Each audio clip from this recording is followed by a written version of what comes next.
I've never seen anybody with five barrels of bourbon. A strange discovery in a central Kentucky home. Now police have made an arrest in what they call a major theft case. A central Kentucky community has a special honor tonight for a police officer killed in a crash. That noise has some people in the Lexington neighborhood upset, and now they've complained to city leaders. Tracking, alerting, protecting. This is WKYT News at 6. Good evening. The Franklin County Sheriff calls it one of the biggest theft cases his office has ever worked. Tonight, a man faces charges after investigators say they found thousands of dollars worth of stolen bourbon. The sheriff's office arrested Gilbert Kurtzinger, and deputies are looking for a second person in this case. The bourbon was stolen from Wild Turkey Distillery. Monique Blair is tracking the investigation in our top story at 6. Like I say, I'm kind of lost for words because I've really never seen anything bad. Laura Bowman, whose maiden name is ironically Booze, has lived down the street from Gilbert Kurtzinger for several years. The sheriff's office says they got word that the bourbon was at Kurtzinger's home through text-a-tip phone line. But Bowman says she has never seen anything unusual from this home. I've never thought of that out of that family. Each 500-pound barrel of this bourbon is worth anywhere from $3,700 to $6,000. I've never seen anybody with five barrels of bourbon. Now, if you remember, in October 2013, 65 cases of Pappy Van Winkle bourbon was stolen from this Buffalo Trace distillery in Frankfort, and that case is still unresolved. I'm very optimistic. I said that a long time ago when this first started. I'm as optimistic now, and we're still working it. We're working this case. Detectives are working it, and we're following up on every lead. And we're going to follow wherever leads take us. The more leads that we get on Pappy, the more we're going to follow those up. Sheriff Mellon says they do have a second suspect in this case. That suspect works at the Wild Turkey Distillery. Sheriff Mellon tells us as of yesterday, Kurtzinger worked at the Buffalo Trace Distillery. Kurtzinger was released from jail today on bail. He wasn't home when I reached out to get his side of the story. In Franklin County, Monique Blair, WKYT. Gilbert Kurtzinger also faces additional charges for steroids that police say they found in his home. Investigators say so far they have not connected this bourbon theft to the Pappy Van Winkle theft, but they aren't ruling out the possibility either. Now to a breaking news alert we're tracking in Lexington tonight. Lexington police say a man wanted for shooting a 9-year-old boy has been arrested. Police say sheriff's deputies, U.S. Marshals, and Immigrations and Customs Enforcement worked together to arrest 28-year-old Alberto Contreras in West Virginia today. Lexington police had obtained a warrant for his arrest yesterday. On Saturday, police say he fired a shot at an SUV, injuring the boy. Also breaking tonight, police say they found a suspected meth lab in a Lexington home. It's on Lancaster Avenue, just off of 7th Street. Lexington police say they found 2 adults and 2 children inside the home. One of the adults and both children were taken to the hospital as a precaution. Police say investigators are trying to secure some dangerous chemicals in that home right now. They expect to be on the scene for several hours. Tonight, a community is mourning the death of a police officer and has gathered to honor him. A vigil just started for Nicholasville police officer Burke Rhoads. He died yesterday in a crash on US 27 in Garrett County. Jordan Valines joins us live now from Nicholasville with more on tonight's vigil. Jordan.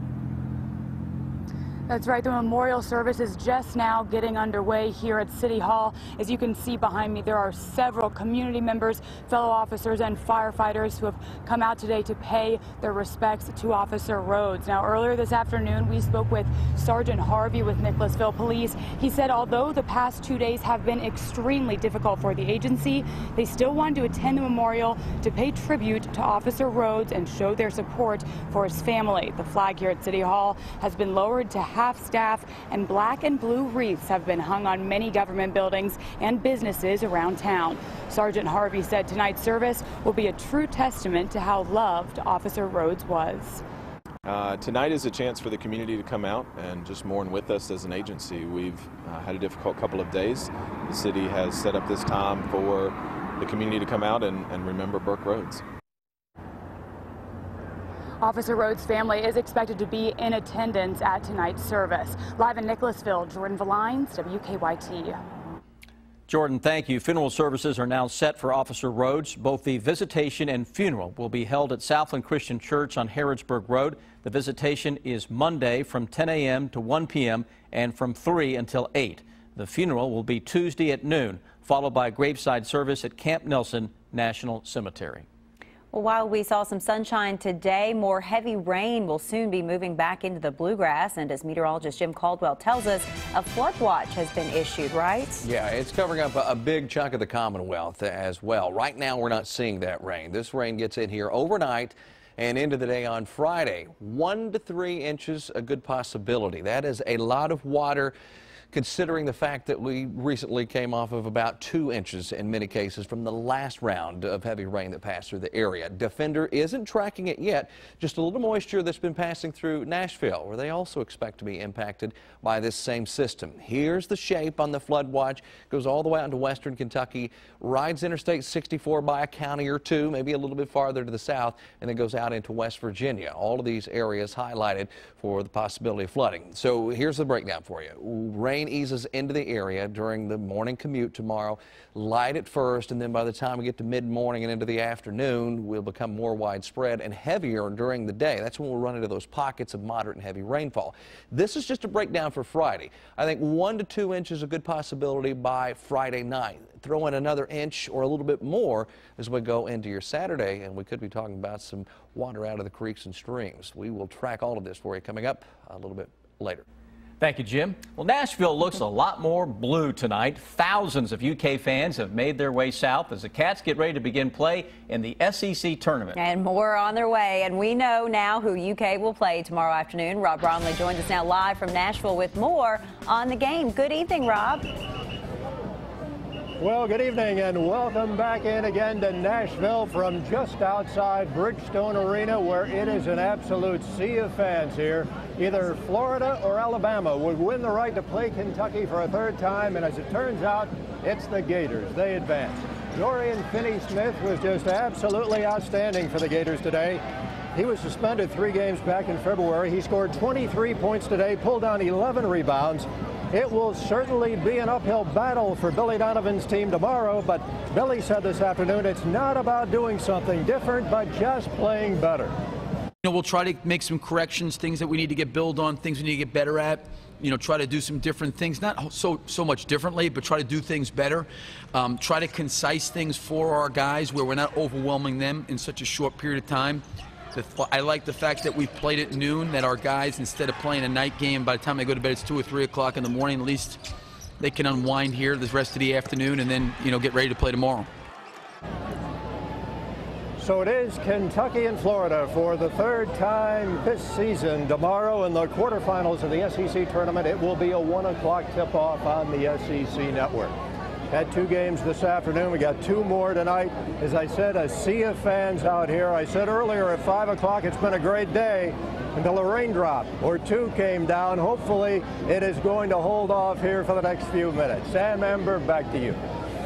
All right, Rob, thanks so much. By the way, Lexington Mayor Jim Gray has declared tomorrow Blue-White Day. He's encouraging all UK fans to wear their favorite UK gear for game day. Some people in a Lexington neighborhood say they've had enough. They're tired of the noises they say are coming from one home. Those noises are from a rooster. The animal's owner says it's nothing to crow about, but is the rooster breaking the law? Miranda Combs investigates. If you look through this chain link fence, past the brush, behind the makeshift coop, there's an animal most in this neighborhood have heard of. And heard. It's almost like someone is screaming through a bullhorn. Paulette Jones's home backs up to the corner of Big Red's home. Big Red is a rooster. I hear it all day, every day, and there's not much of a buffer. We talked in Jones's driveway for a good 20 minutes. He has not done it, but I do have my laptop. Never heard a single crow. My son is embarrassed to death that I'm even doing this. That's for my kitchen. But she has proof it happens. Most people think that roosters only crow in the morning. That is not true. They crow throughout the afternoon and sometimes well into the evening, very loudly. So the cops do show up here a lot. And that's embarrassing. Rita Martin owns the rooster causing the ruckus. She says animal control has been at her home at least 5 times in the past 2 weeks. It just makes me feel like they're harassing me, coming here so much.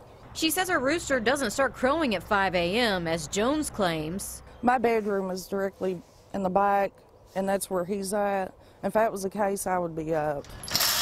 But Martin does admit her rooster crows. She says just several times a day, though. And the possible reason we didn't hear him during our visit, I know, I'm taking you for a ride, I'm sorry, is because she's had him caged up for the past 2 days, trying to quiet Big Red and settle the neighbors. He's used to his big chicken house, and then he's got a frame built around where he can get out and walk. Martin is from the country. There was just little babies when I first got them. And wanted her daughter to be surrounded by farm animals like she was growing up.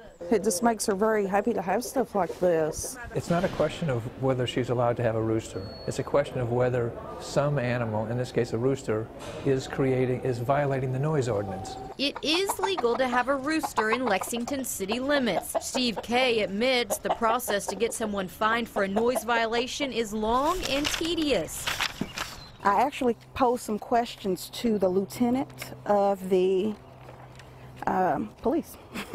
Last year, 178 citations for violating the noise ordinance were given out by Lexington police. I think that is it. No, I have one more.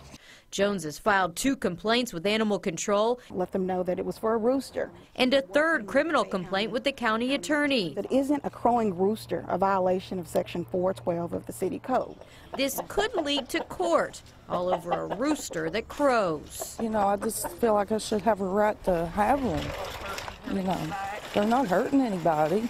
In Lexington, Miranda Combs, WKYT. Animal control tells us complaints like this can take around 30 days to go through the system. Right now, the Urban County Council does not have anything on its agenda to change any ordinances to include roosters. The WKYT Herald Leader Bluegrass Poll looks at one of the most controversial subjects in decades. Should gays and lesbians be able to marry in Kentucky?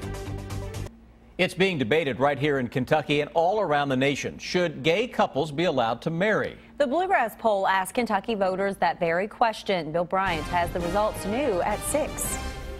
Good evening. The final results in this week's WKYT Herald Leader Bluegrass Poll look at the controversial battle over gay marriage. Kentucky's ban is among those headed to the U.S. Supreme Court next month.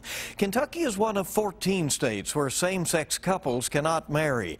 The new Bluegrass Poll found the majority of Kentuckians still oppose allowing gay marriage. 57% told Survey USA they oppose allowing gays and lesbians to marry in the Commonwealth of Kentucky. Support for gay marriage stands at 33%. The remaining 10% remain unsure.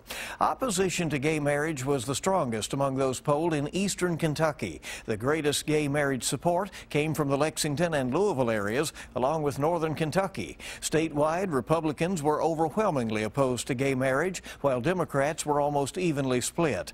On April 28th, the U.S. Supreme Court will be hearing arguments over same-sex marriage bans in Kentucky and 3 other states.